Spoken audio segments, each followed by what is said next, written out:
Nous avons annoncé aujourd'hui un plan de rationalisation des activités de la Ville de Québec. On le fait parce qu'on doit, dans le fond, réparer les pots cassés,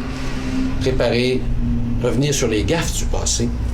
Parce que vous le savez, en 2001, lorsqu'on a fusionné les 12 villes, on avait promis, par exemple, d'importantes économies. On parlait à l'époque de 50 millions de dollars. Ça n'est jamais arrivé.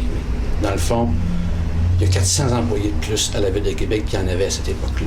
La masse salariale a augmenté de 117 millions, 40 %. Alors, actuellement, tout est incontrôlable financièrement à la Ville de Québec. Alors, ce qu'on dit à la population, moi, à partir de décembre prochain, je vais m'attaquer avec une équipe de choc à carrément revoir toutes les fonctions de la Ville. Tout ce qui se fait là. Comment on peut le faire mieux? Comment on peut le faire à moins cher?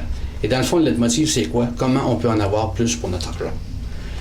L'objectif aussi, non seulement c'est de réorganiser, mais c'est de baisser le plus possible la masse salariale. Parce que la seule façon de dégager des marges de manœuvre pour investir, pour dans le fond atteindre notre objectif de ville attrayante et performante, c'est de dégager des marges de manœuvre. Trouver de l'argent dans le système actuel. Alors, on va se mettre à la tâche dès qu'on arrive là en décembre.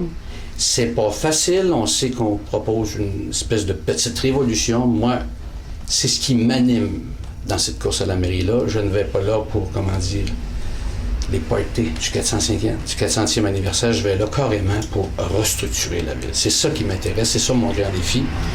Et il faut que ça se fasse. On n'a pas le choix. On ne peut plus y aller à la pièce. Et je propose un grand chantier de réorganisation et c'est comme ça qu'on va remettre les finances de Québec dans le sens du monde et réparer carrément les erreurs de l'administration d'Allier, je pense qu'il faut le dire. Et dans le fond, on aurait dû à l'époque rationaliser lorsqu'on a fait les fusions. Merci.